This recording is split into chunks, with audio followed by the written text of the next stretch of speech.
Another week has passed. We are on a roll. We are up to episode 147 of the Parkrun Adventurers, or episode 4 of season 4. How about that, Mel? Oh, I like that. Yeah, I've started labelling our episodes this year under seasons because that's becoming a thing in the podcast world.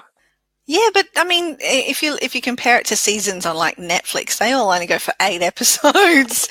So we're halfway through the season already. Yeah, do you see where I'm going with it? It's going to be a short year. It could and be after a your short year. bombshell last week, where you dropped that on our listeners that you're having another baby, which means that I'm going to be looking for a co-host, which means let's make the most of these remaining few weeks together and just put in top-notch podcasting. But see, here's the thing. I only had 1 week off after Wes was born. Yeah. No, but then I had a few weeks off, so we sort of stretched it out. So it seemed like, you took paternity leave I did, yeah. for a child that wasn't yours and living in a different state. Well, I'm putting my foot down this year, Mel. Oh, okay. I've made plans without you knowing. You will be replaced. I've lined up your replacement. Oh. And we're going to give you a nice break. We're going to give you whether all the time you need. Not. To bond with your new child and assimilate the family into 4. I'm going on a parkrun podcast maternity leave, am I? Yes. Yeah. Okay. Oh, I'm not sure how I feel about that. As I said, I'm putting my foot down, so you don't have a choice. Okay. Do I go off before the baby is born? Like, how does this all work? I don't know. But we've got to work out the timing and the logistics of all that, how it's going to happen. But look, this episode is all about, we're going to get you excited for the Parkrun Adventurers listener meetup. We've got the legend from Highlands, Gary Murphy, coming on the podcast shortly, and he's going to inform us all about what's happening. It's not long to go now. It's a month away, so like that might be a sort of a nice time to. What a good way to send off before you go on your maternity leave. No, you can't do that to me. You're going to make me waddle around the beaches 8 months pregnant and then not let me podcast anymore after it. Oh, maybe I'll give you an extra week. Oh, gee, thanks. When did you become the boss of this podcast, can I just ask? Because last I heard we were supposed to be co-hosts. Season 1. Oh, and I've been recording with you all this time, all these years, and I never really fully knew. Under a false illusion. Yep. Hey, but I always let you go first when you tell me where you were on the weekend because you were hobnobbing it with all the parkrun. What do we call them? Well, they're not celebrities. They're ambassadors. They're ambassadors, our lifeblood. I was, but you don't always let me go first. I'm sure you go first sometimes. Are you going to make me go back and listen to all our episodes just to see whether or not this assumption is true? Yeah. Are you up to date with our episodes? Have you listened to every one of our episodes? I don't think I've listened to every one of our episodes. There you go. I'm halfway through last week. I am trying to catch up. I have had a couple of fairly long drives this week, which has helped me get caught up on podcasts. So, I'll tell you what, this is a great segue. I'll go first because on my way to Parkrun on Saturday, I was travelling alone. I was heading to Studley's 3rd anniversary, and I was listening to podcasts on the way. And one of my favourite podcasts at the moment is this little podcast out of the UK called With Me Now.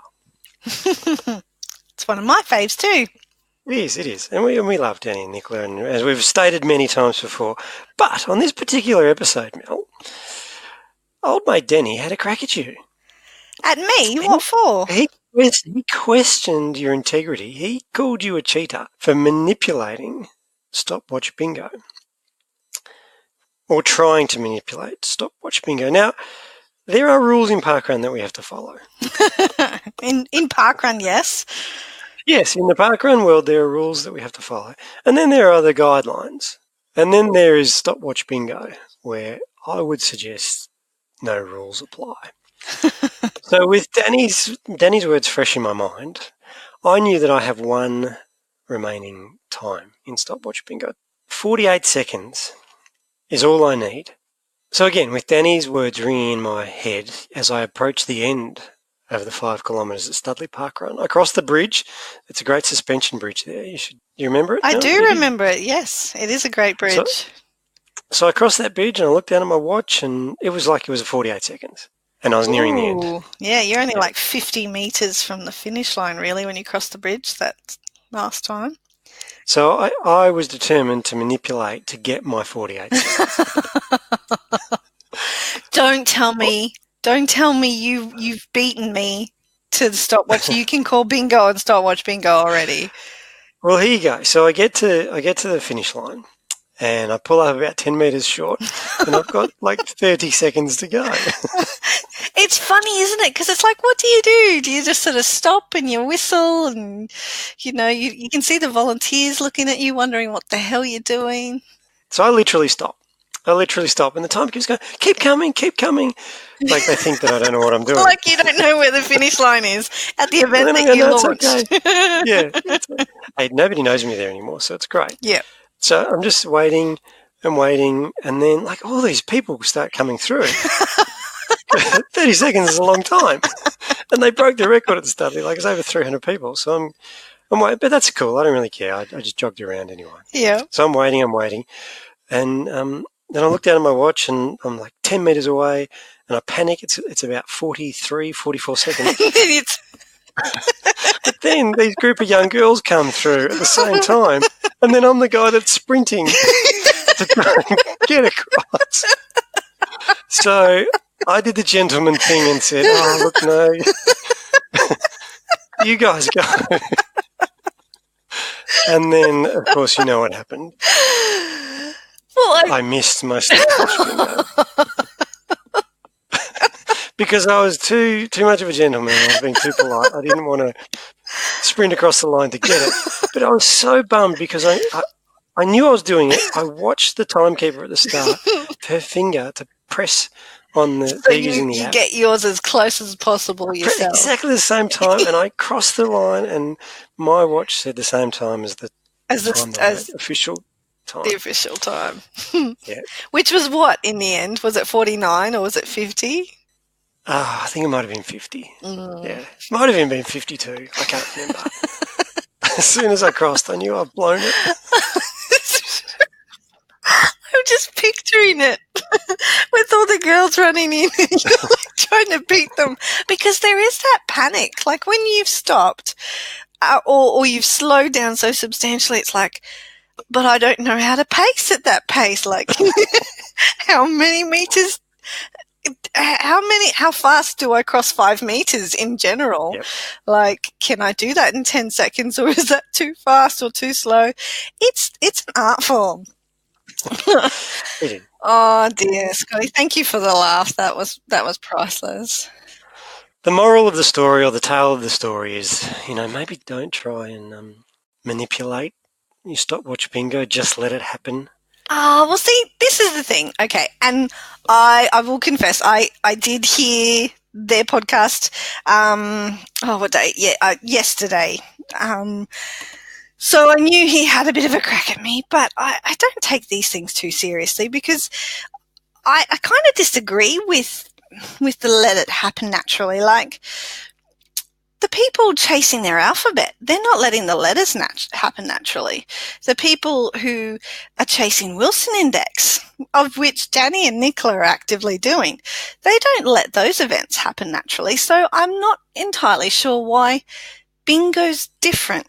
And I kind of thought, okay, well, maybe it's because it's supposed to be a game of chance. The actual game of bingo it's all about your luck and the luck of the draw. But if that were the situation, we'd all start with different playing cards. And we've all got the same card. Everybody's looking for the same numbers. So, it just doesn't make much sense to me. Not going to hold it against you, Danny, in case you were worried. We tackle all the big issues here on the Parkrun Adventurers, and let's put that to bed. Let's never discuss stopwatch bingo ever again. Let's just let it happen because we know you've got it. Let's just let it happen for me. When it happens, it happens. Well, I haven't got it. I still have two things to get, so it's still a competition, Scotty. I will be bringing it up. Scratch that. I can delete that. Delete everything I just said. I'm not paying attention. It's on. It's on. It's a race. Like Donkey Kong. It's a race to stopwatch bingo. By any means necessary. That wraps up my parkrun from the weekend. I was representing the Backwoods Hat Club because they had a hat theme because it was their 3rd anniversary. It was their hat trick of anniversaries. Get it? And hats off to the volunteers, I hope. Yeah, you've done this before. Now, tell me about Stone's Corner. Stone's Corner was awesome. And we know, or our regular listeners will know of Stone's Corner as being the home event of Mr. Facts in a Haystack himself, Ian Hay. And I will be honest, I have been avoiding Stone's Corner in the summertime because rumour has it that it's quite exposed. It's not too shady and that it can get really quite warm during the summertime. And technically, if I was going to pick a time of year to attend, it probably wouldn't have been in February, which is like kind of the peak of the hot season, really, where I live. But it was set as the particular date to catch up with a whole bunch of Southeast Queensland event ambassadors, and I did not want to miss out on that, nor did I want to miss out on the opportunity to get a new event when you were returning to one you'd already been to before. So went we did to Stone's Corner Parkrun. Based on the scale that we're rating everything, Wesley gives this park 5 out of 5 once more. In fact, though, I think if he could have given this one 6 or 7 out of 5, he would have, because he had the most fun at any of the parks he's ever visited after a parkrun. The slide is just perfect for a child of his age. You know, it's got the right gradient, it's got the right amount of slippage, it's not too grippy, it curves around a corner with the right sides on. Somebody was bang on gone, you know what, I'm making a slide for a 20-month-old chubby little boy. That's what they were designing when they designed it, and they nailed it. So awesome park. But let's keep it. Let's keep it at 5 out of 5. Don't get controversial in your ratings. Okay. Because once you start slipping on the scale, once we get a sliding scale going beyond 5, that's when it gets complicated. Okay, so we'll cap him then. We'll keep it at 5 out of 5.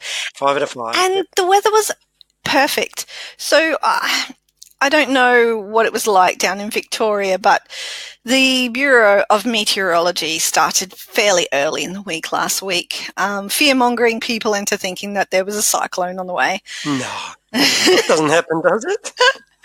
I know, right? It was pretty funny to see, because we had a booking, I think, for breakfast for at least 30 people. And that was just ambassadors and some of their, immediate family or friends that they were bringing along with them. And Rhonda, who was organising it, did a brilliant job to herd all the cats together, tried to get confirmed numbers in the middle of the week. She's like, oh, look, if anyone thinks they're not going to come because of the weather or for whatever reason, can you please let me know, because I don't want to tell the cafe 30 people are showing up and only have half a dozen. And I called it like straight up. I said, look, there's not going to be a cyclone. I don't care what anyone says. You can quote me this. It's going to be a fizzer and the weather will be fine. The only reason we wouldn't show up is if the event got cancelled due to flooding. And I said, that's if there's even any rain, of which there was none.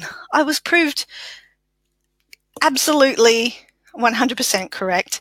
There were a bunch of people who sort of called it a little bit earlier and said, no, we're not going to risk it, and didn't come. But the weather was magic. It wasn't even hot. So all this time I've been avoiding it because of exposure and heat. It was just a cool, quietly breezy morning. Perfect weather for running.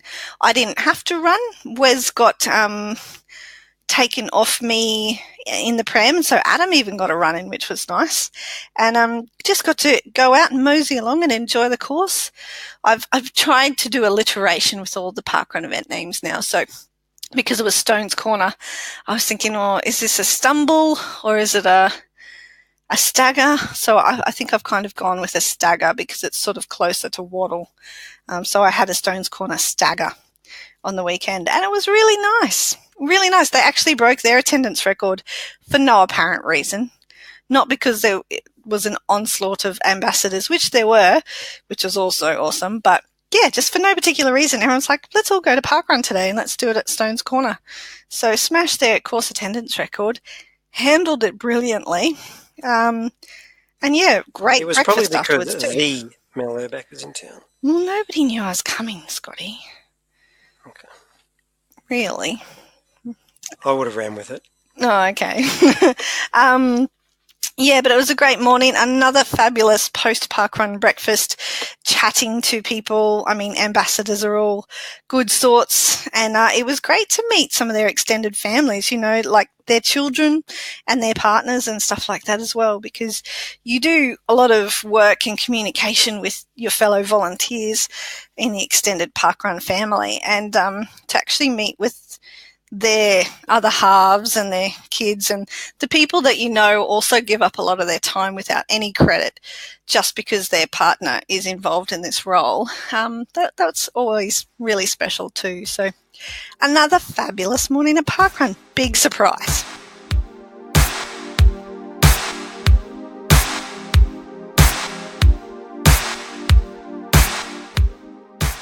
I've gone all quiet because I don't know. The words have escaped me for how to introduce our next guest. I'm crazy excited. I know Scotty's going to be excited. It's the gentleman himself, the wearer of the propeller hat, Mr. Gary Murphy, who is organising Palm 19. He's a roving reporter. He's an event director for Highlands Parkrun. Gary, welcome to the Parkrun Adventurers podcast as a guest. Thank you very much, Mel. Thank you, Scott. It's a pleasure and an honour to be on the podcast. I can let you know that.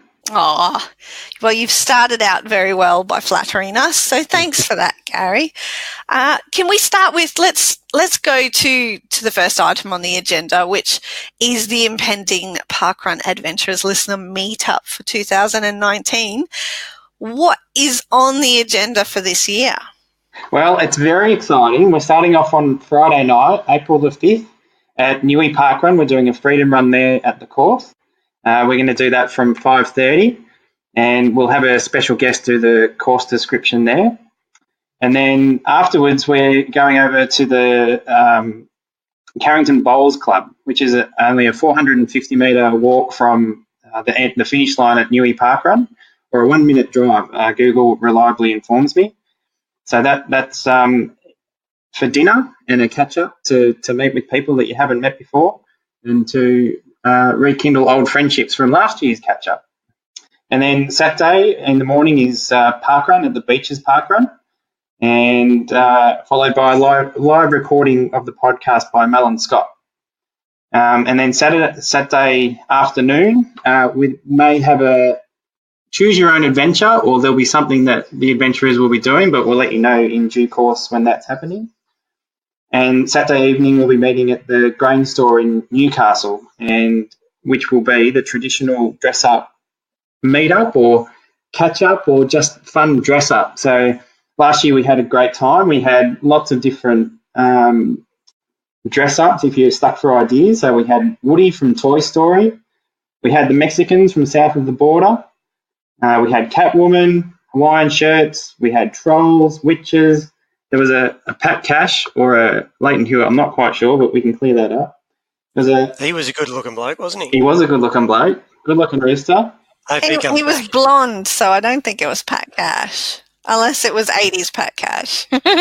There's a few curls there too, but we'll let him back in. He was all right. There was a really great Piglet and Harry Potter and Hermione. So if you're stuck for ideas, that might help, or just something that's fun and to make, if other people look at you, they'll think, geez, that group are having a lot of fun. So, and if you can't get dressed up, that's fine. We just want you there to meet you and talk to you and share stories. But if you can dress up, that would be fantastic too. And on Sunday in Newcastle is the New Run Fun Run on. So there's events from marathon, there's a half, a double park run, so 10K. Our favourite distance, a 5K park run, and there's a junior park run distance too, the 2Ks on Sunday as well. And I know we've got at least one team in that's doing a 3 in a team covering the marathon distance. So if anybody's up for that and wants to get a team together, they can jump on the New Run website and get involved in that.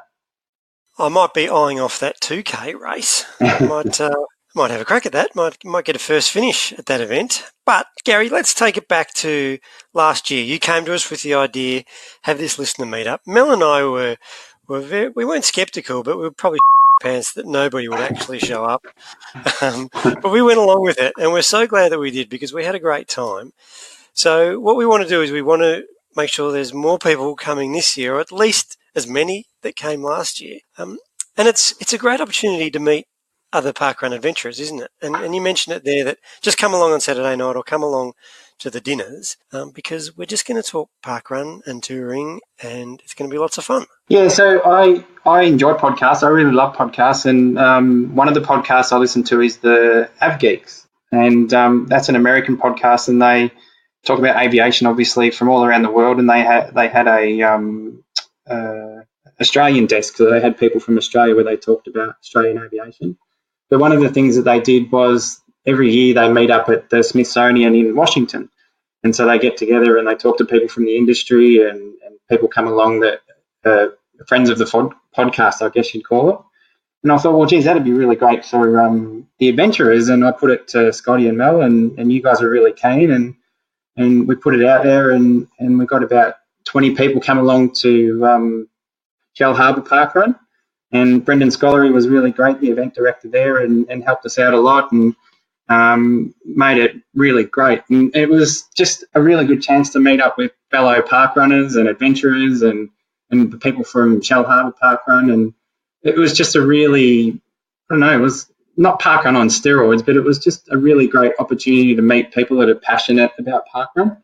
And you were at a place where, like, I'm sure a lot of the people listening will go out to functions where they want to talk about parkrun and they feel guilty about talking about it because people won't know what they're talking about. It was a safe place, wasn't it? And it was a safe place to talk about parkrun, yeah. Yeah, no discrimination, no blowback if you just wanted to bang on about parkrun for the next 15, 20 hour, 2 hours. Yeah, there was plenty of that. It was really good. And to meet people from different parkruns and share stories was just fantastic. So this year we're hoping to get, I think we had probably about 20, maybe 25 come last year. So if we could get more than that, that'd be great. And I'm sure after everybody hearing about how great last year was that they'll want to come along, and we'd welcome them to come along because we want to meet them. And it's good to put a face to names that you see on the Facebook page and meet people. And it's a good excuse then to go and meet them at their parkrun and try their parkrun. So yeah, it's a great thing. So we'd encourage anybody that can make it to come along. It's definitely one of those weekends where, and you talked about in the afternoon on the Saturday, there may be a choose your own adventure or something else to sort of opt in to take part in. But the whole weekend is kind of a choose your own adventure because if you want to go to the dinners, you can and skip the freedom runs. If you just want to do the running parts, you can. Like, nobody is obliged to do anything that they don't want to do, and you can just pick and choose which parts. And you can come along just for all the Saturday stuff if you're a local and you can't quite fit in what's happening for the rest of the weekend and all that sort of thing too. So it works really well in that way. You mentioned, Gary, that there's going to be a special guest who's providing the pre-run brief on Friday afternoon, which is a bit exciting. But I don't know if everybody knows that there's at least 4 confirmed roving reporters who are going to be in attendance this year, which is up on, I think we had 2 of you there last year.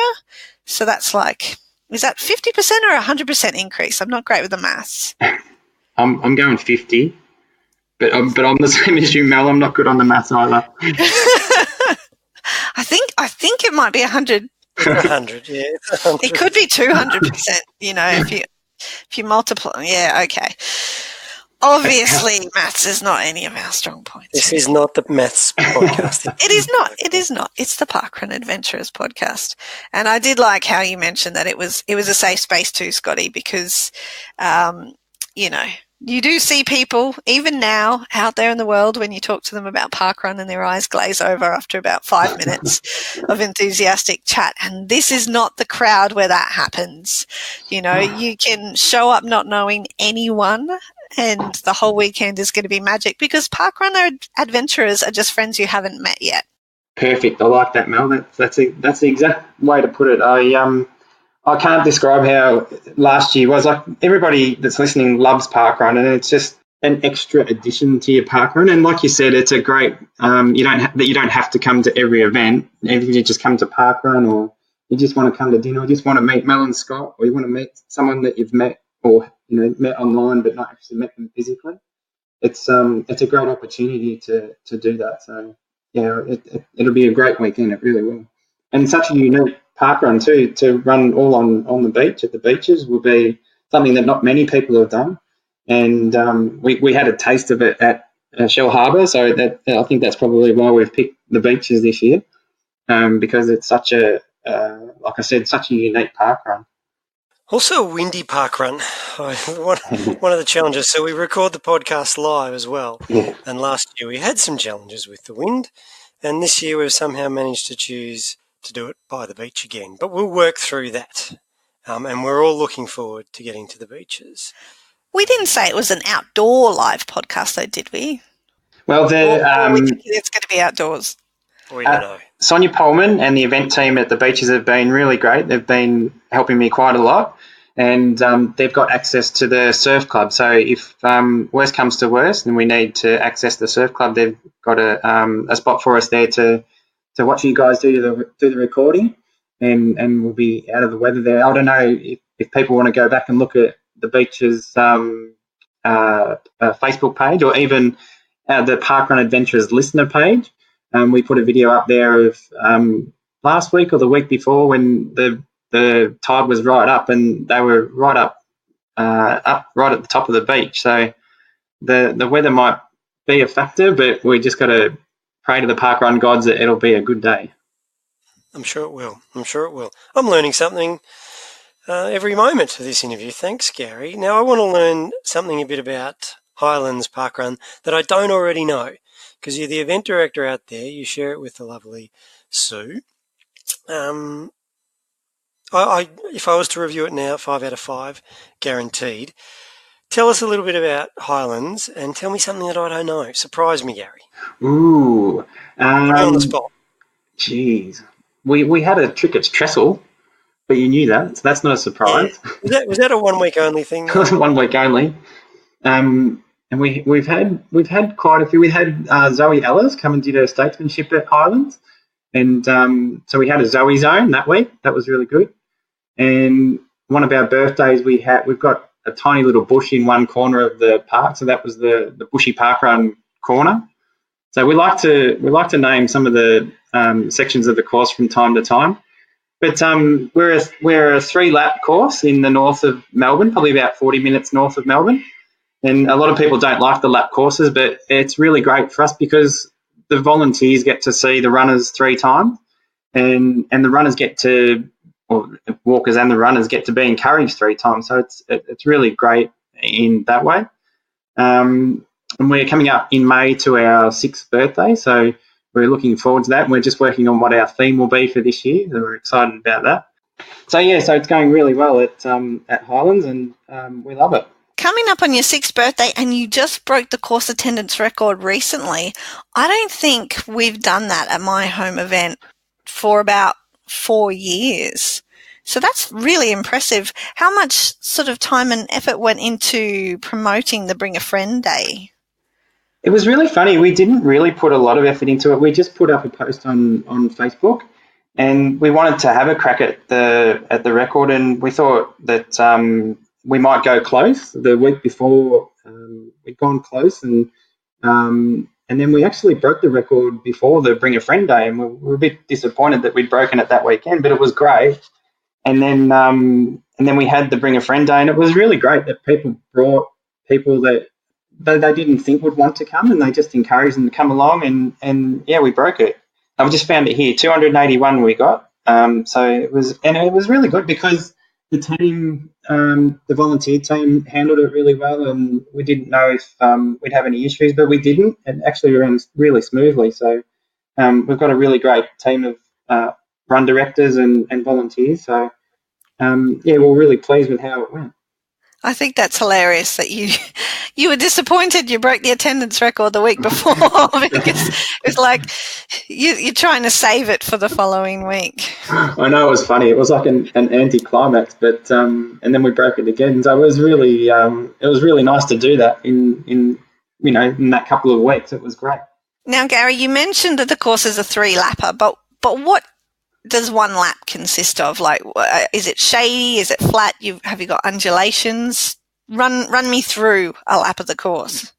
Okay, so we meet at Parkrun Pergola, we've named it, and we do our run briefing there, and then we walk a short distance over to the lake, and we all start by a tree there at the start, and we head in a clockwise direction around our lake, and it's all concrete. And once we get around the other side of the lake, there's a section, it's only one little hill that we've got, and we call it Bill's Hill, and it's named after one of our parkrunners who, when we did a redesign of the course, because we had too many people at the start, and we needed to change that. And so Bill Page is a 85, 89 age group parkrunner. He measured our course for us, so we named the course after Bill. So it's a short little hill, and then it's a gravel section after Bill's Hill, and then we run down the back straight, which is all slightly downhill to another corner, which brings us back to the pergola, and that's about a mile a lap. So then we do another 2 laps of that course, and we only need one marshal up on Bill's Hill, and it's really great because we can see probably 2/3 of the course. There's only one section that you can't see from the pergola. So the volunteers that are scanning or timing can see most of the parkrun for most of the time. It's an absolute cracking event, as I've said on this podcast before, and it's where I got my start. I'm bummed that our time together never really crossed over there, Gary. I think I was leaving when you were coming, but never mind. I've got a question, though. So you mentioned that it's 40 minutes north of Melbourne. So do you get many tourists? So if you're coming into Melbourne, I reckon the parkrun adventurers and the parkrun tourists probably hit up Albert Park and they go to Parkville, the ones that are easy to get to. So I'm curious, do you get many people actually visiting out to Highlands from interstate and internationally? It's funny because we're pretty close to the airport, but I think we don't really get a lot of tourists. We do get a few, but I think we're in the suburb of Craigieburn in Melbourne's north, and we're actually called Highlands Parkrun. So it was when Stocklands started the parkrun there, or helped to start the parkrun, they wanted to name Highlands after the estate. So that's why we're Highlands Parkrun. So I think people see Highlands and are not quite sure where that suburb is. So we don't get a lot. We get a lot of people that are coming to visit friends, and they'll come and visit with their friends, because they're close by when they're staying with them. But we don't get a lot of tourists come along to Highlands. But if you're hearing this, please come along, because we love having the tourists. It's really great. We get really excited when they come along. Well, we can't wait to see you again at Palm 19 in just a few short weeks, Gary. You were the first person who wore a kilt to a parkrun that I was also at. So you will always hold a special place in my heart. I can't wait to see what your fancy dress is this year. Last year you were, I don't want to call you an Oompa Loompa, but you were wearing an orange suit, which was magnificent. And more people need to have those sorts of things in their wardrobe, just in general rotation. So I can't wait to see what you get out at the fancy dress on the Saturday night as well. Thank you for joining us on the podcast this week. You have definitely got me extra excited for Palm 19. It's going to be upon us before we know it. So we hope as many people join us as possible and come meet the amazing Gary Murphy, because he truly is a legend of parkrun. Well, I am excited about my costume, Mel, so thank you for mentioning that. It is palm related, so I'm really looking forward to getting there to get that out. And thank you to you and Scott for all that you do for the podcast and parkrun, and much appreciated. And looking forward to seeing everyone and meeting new people at Palm 19 in Newcastle.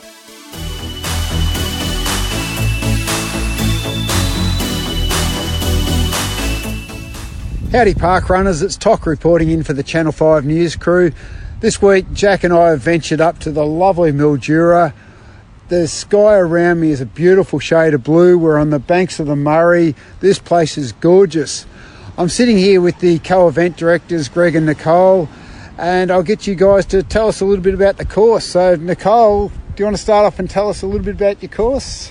Oh, I think it's an amazing track. It follows the beautiful river along, and well, they say Mildura is a pretty flat track, but I reckon we found a alright little hill to get up near the homestead there, and yeah, I love it. Yep. Greg, some of the things, it's one of those courses that you run along and stop and take photos, which I always love at courses like that. You know, down through the lock area and that, you've got a beautiful course out here. Yeah, magnificent. I think it's got to be part of our event director briefing is eyes up, because you're just taking some magnificent scenery. I run that track a lot. It's part of my running schedule, and I'm guilty. I don't look up, and yeah, you've got to do it. It's magnificent.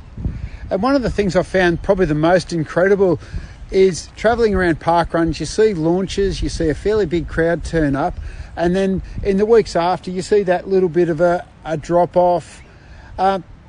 What's the secret of Mildura? We've got week 3, you set an attendance record, you jump your figures by about 10%, and we've just had week 4 and you've set another attendance record and it's gone up another 10% on last week. That's amazing. I've never seen a parkrun that set attendance records in week 3 and 4. I think we're a good community. I think we try to give people a good time. Every parkrun I've been to has been really friendly, and I think we've just tried to, mimic that a little bit, make people feel special from the first runner to the last runner. Be encouraging with people. People go away with good stories and come back. It's no secret, and I think it's what parkrun does.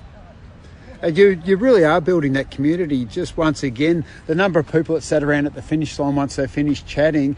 I had a couple of older gentlemen come up and talk to me, and they said they didn't know people at Mildura until parkrun started, and he said he now knows different people around. He's lived here for a while. To have achieved that 4 weeks into an event's amazing. It's really reflective of the community that you're building around parkrun. Can I just say on that, I can relate, because I only moved here last year, and so I didn't know anyone, and we were just talking about the fact that the event team, all the RDs, we didn't really know each other at all before this, and the team that we've got, the regulars we got from when we first put out the EOI interest and say, hey, we're thinking of starting a parkrun here, like that same core group of people have rocked up pretty much each week, and just, yeah, they're really supportive, and just word of mouth is just spreading, so it's been fantastic for like us personally, not knowing many people in the area as well. It's been a huge thing for us. Typically when you look at new events starting, you look at the results each week and you see a lot of people with 150 finishes and 70 finishes. It's people touristing around. Mildura's results are really exceptional. We're at week 4 and you look at the results and it's people who have done 2 and 3 parkruns. So you've brought a whole new community into parkrun. Last week, I think there was only a couple of people that had done more than 20 parkruns out of 220 finishes. Yeah. That's just amazing that you've been able to bring so many people into a community so quickly.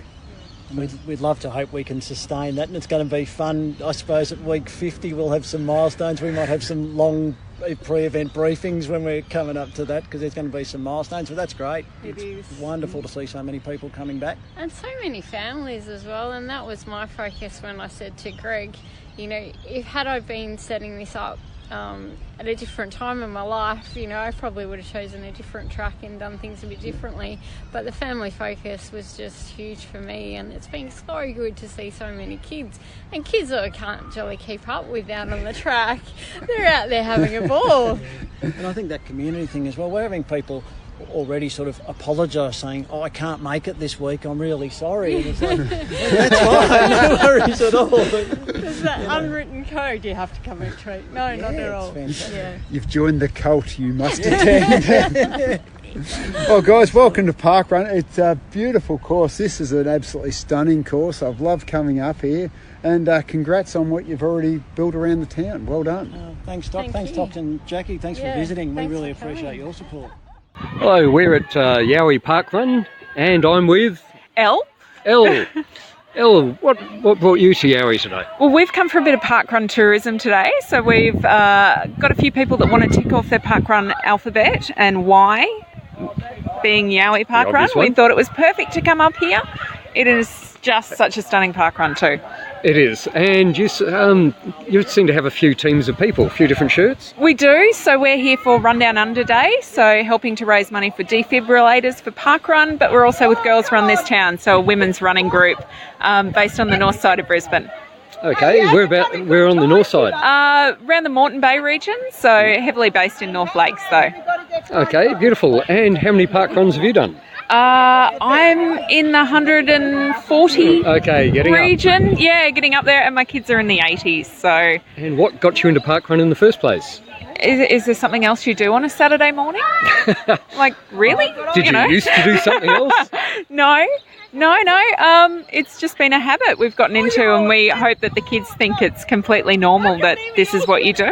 Yeah, it is. It's a good, healthy thing to do. It is, and a fabulous community. And it doesn't matter which parkrun you go to, you can have a chat to anyone, muck in at the last minute and take some photos if necessary. It's just great. Okay, beautiful. Thank you very much. No worries, thank you. Okay, I'm now with Esther, who is are you the event director? Or one of two? One or two run director. Yep. Okay, and I believe you actually started Yowie... Well, actually my son initially, and then we got together with another lady, Sarah, who's now running the Lookout Milk Bar. She went overseas, and I continued with my son Joshua and myself, and then Charlie came on board about 3 weeks later, and the three of us have just gone with it to get it up and running. And it's done really well. So this is week 4 of Yowie? Yes. Okay. But we have been running it since June last year at a non-professional park run, getting our numbers up and getting the word out there about park run. And we've changed the course many times.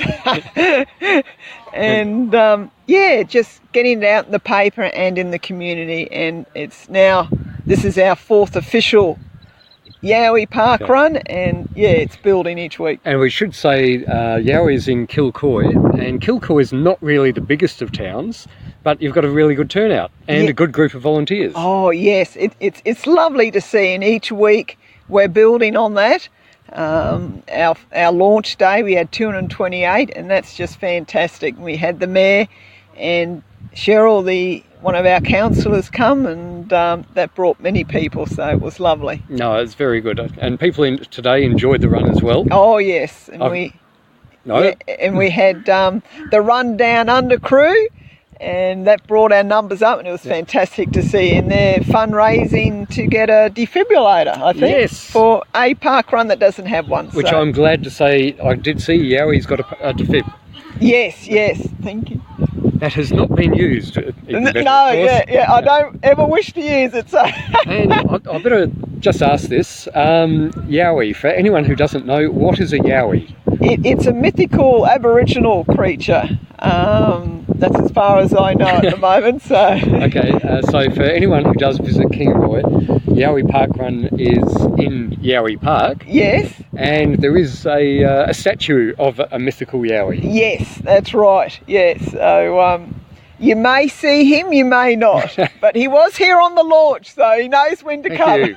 Right. Thank you. Okay, look, thank you very much for an enjoyable day. Clouds have come out. I wish that was the case about 30 minutes ago. Yes. But no, it feels great now. All right, thank you, David. Thank you. And we had Tok at Mildura Weir chatting to the EDs there, which is very cool. Thanks, Tok. And Dave Moss checking in from Yowie Parkrun, where he also spoke to one of the co-EDs and a parkrun adventurer, Elle. Love your work, gentlemen. You know, I've been to Mildura. We had a summer holiday there a couple of years ago. It's stinking hot, but the whole time I was there, I was planning out this parkrun, and I think they run where I ran. So I'm kind of taking credit for the success of Mildura Weir Parkrun because it's been a massive success. So you planted the seed in the ether, didn't actually tell anyone about this course, alleged course? Look, I'm an influencer. Okay. And if I just go for a run, it influences other people to create an event. They want to follow in your footsteps. You know why I've got such a big ego, Mel, this week? Just this week? No, I don't. You know why I'm coming off as a complete wanker this week? Tell me. Let's go to the flashback segment and it will all become clear. So this week we are flashing back to the 12th of January. We are slowly catching up in time to where we actually are now. And 12th of January was an adventure weekend for both of us, Scotty. Where were you? I was down at the sunny Inverloch that wasn't actually sunny on the day I was there, chasing my I for my alphabet challenge. Where were you? I was at Mansfield, Queensland. Surprisingly enough, in Queensland. So there's 3 Mansfields, I think. Is that that's the event that has 3 different? There's one in the US, one in the UK, and obviously the best one down here. Well, that makes 4, because we've got one in Queensland. If there's one in the US, as well as one in the UK. Oh, our one down here is called Mansfield Botanic. Yeah, no, but... So there's a bit of a difference. Oh, okay. Anyway, well, tell us about the one in Queensland. Well, no, I want to know why your ego's so big. Okay, so we go to Inverloch, and our old mate Tok, who we've just heard from, that's his event, and he wasn't there, so I got it. Didn't get a chance to experience Inverloch with the man himself because it was the weekend of a big trail running event down here in Victoria. But Inverloch was pumping. Lots of tourists in town.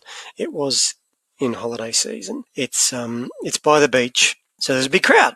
And Tok had pre-warned them that I was going to be there because I had reached out to him. I said, "Oh, are you going to be there around that weekend? Let's catch up." So during the pre-event briefing, they said, "We've got a celebrity with us. We've got a celebrity. He walks amongst us." They used the C word. Yeah, they did. And then they introduced me to just lots of her. And looking around to see, like... How awkward was that? Mel, it was a month ago. It was over a month ago. I think I put my hand up and just acknowledged it. And then people go, "Oh, yeah, right." So that was my takeaway from Inverloch. Also, I had a nice little run there, pushed it a little bit, and I was pre-warned going down, Mel, that it's Inverloch and it's by the beach, but you can't see the beach because there's bushes and there's trees covering the beach. But I saw a lot of beach when I was running. Did you? Because you do have a habit of not seeing water where water is. Apparently. But no, at Inverloch, I definitely saw water. I definitely saw sand. Yeah, it's a great little run. It's a fast run, no hills whatsoever. And you got your eye for your alphabet. Yeah. Intentionally, as it were. Intentionally, yeah. So we were sort of halfway in between. There's an event called Coonawarra that's got some big wraps on it. It's got lots of bridges, which we know that I'm keen to run across a bridge or two. You're rather partial. Yep. And it was actually, I think it was closer to us where we were actually staying. But we were chasing the eye. We wanted the eye. The trickets were all together and this was our only opportunity. And we got it. We got our K. We've got a few Ks. Don't need any more Ks. But it's always sunny at Inverloch too. It's definitely on my must-do list. Goodness only knows what I'm going to get down there.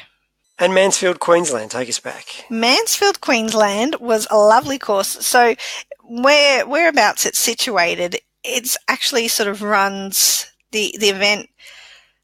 Well, it starts in a park, which is another great park. Wes rates it highly, just so you know.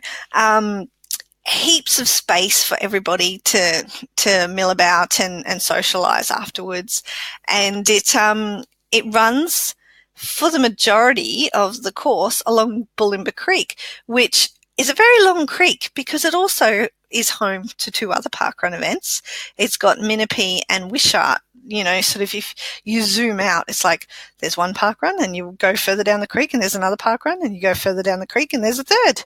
So it was the second of the 3 that we had done along the Bulimba Creek, and it was lovely and shady. The pre-event brief, like the first timers brief, where they sort of explain the course. And I'll be honest, I don't usually listen very much because I'm not going to be at the front.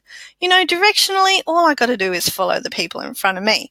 But this particular time I listened and it's like, oh yeah, and you do this and you follow there and et cetera, and you turn around at the paperbark tree. And I'm like, oh, well, that'll be easy to remember. I love paperbark trees. But the tree that we turned around, I'm pretty sure that wasn't a paperbark tree. So I don't know if my botanic knowledge and horticulture is letting me down, and that was some species of paperbark tree. Probably not super important. It was fairly obvious it was the tree to turn around anyway because there were cones and it was a well-worn path. But yeah, I just thought that was an interesting descriptor for it. Anyway, yeah, fabulous event. The event directors, both very friendly, met them after the event and they followed, well, they didn't follow us, but they returned the visitation favour the following week and came and visited us at Kawana. But that's for another flashback.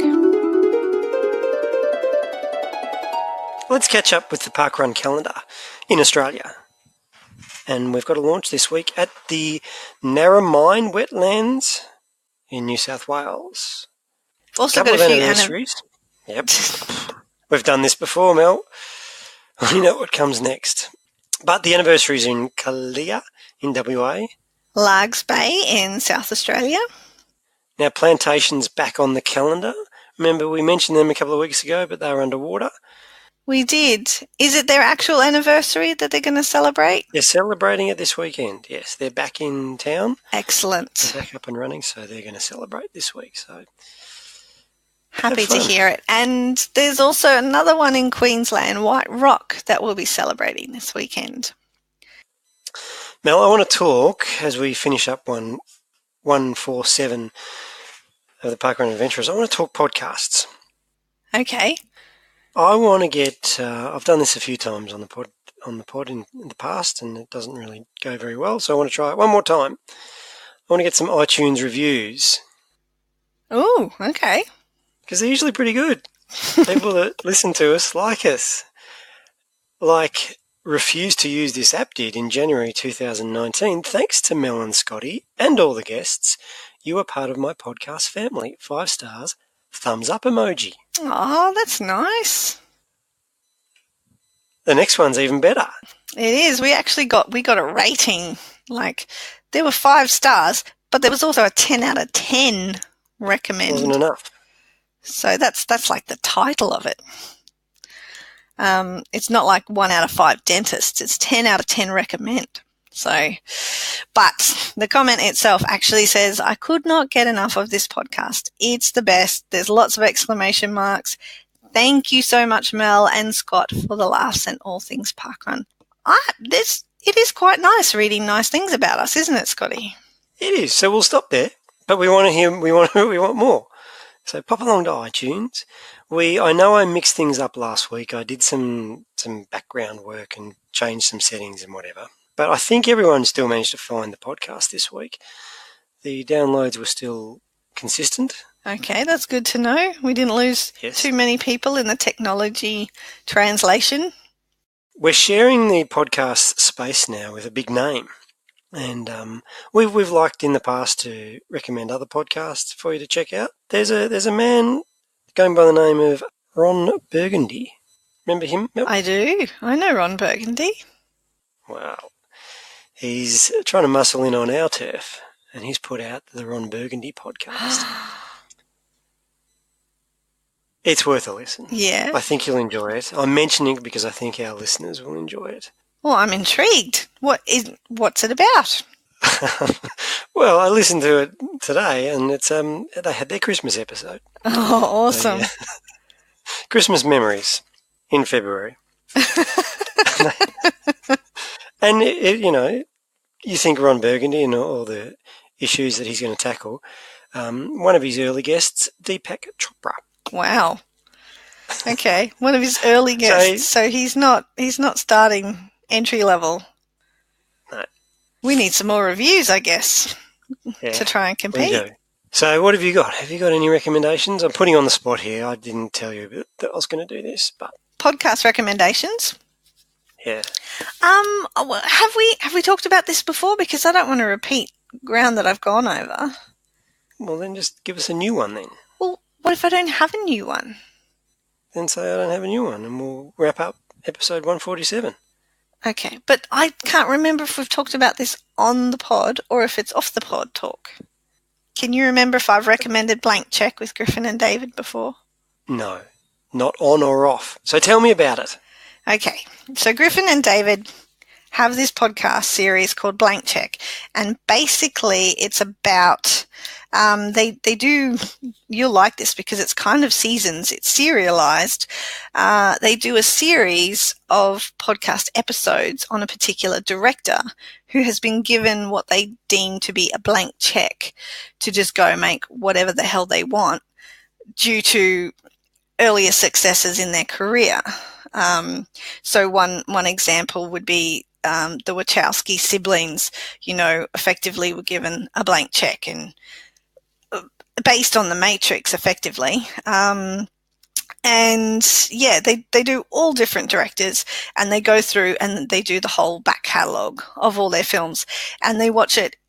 It's definitely a spoiler alert thing. Don't listen if you haven't seen the film and you don't want to know pretty much everything that happens, because each episode goes for like 2 hours, or the length of the film. I think they actually did a series on the Star Wars movies, and the actual series of podcasts went for longer than the series of movies. And they did the same with Titanic as well, when they were talking about James Cameron. But it's fantastic if you've seen a particular film that you really enjoyed or something that you hated. You can listen to these guys, and they're really funny and very entertaining and engaging. So that's my pick. Not podcast related, parkrun related, not running related, even remotely, but good entertainment value nonetheless. Perfect, Mel. We're not one-dimensional here on the Parkrun Adventurers. I mean, it's Oscars week. This could be the Oscars episode, so it's very timely. Well, there you Bring go. that up. Yep. I'm going to end the show singing Shallow. Are you? You want to do a duet?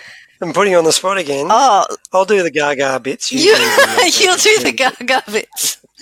Because she's got the big bit. She's got the big, where it crescendos and she gets to scream a bit. I think you're just saying that so I have to do the Bradley Cooper parts and he starts first and you're not sure I'll go all the way through with it. Okay, well, let's try. Let's test it out. Have you got the lyrics in front of you?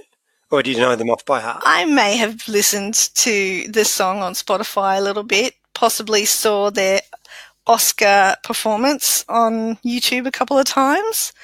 But no, I'm shy, Scotty. I don't do the solos. I only sing when I've got the roving reporters to back me up. Okay. And we're all there together as a team and a chorus. So what you're saying is we're going to sing it at Palm 19? Yes. Let's do some random karaoke, possibly not while we're recording the podcast, but at some point over the weekend we should totally sing Shallow. Okay. That's enticing. Like if the rest of the podcast didn't sell it to you, that's got to. Come to the live recording at the beaches on the Saturday after parkrun. I don't know. Do you reckon that might scare people off?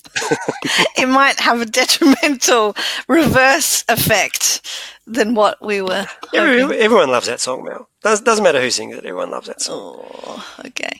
And I will do the Bradley Cooper bits and Scotty will do the Lady Gaga bits. Got a month to practice. It's going to be special.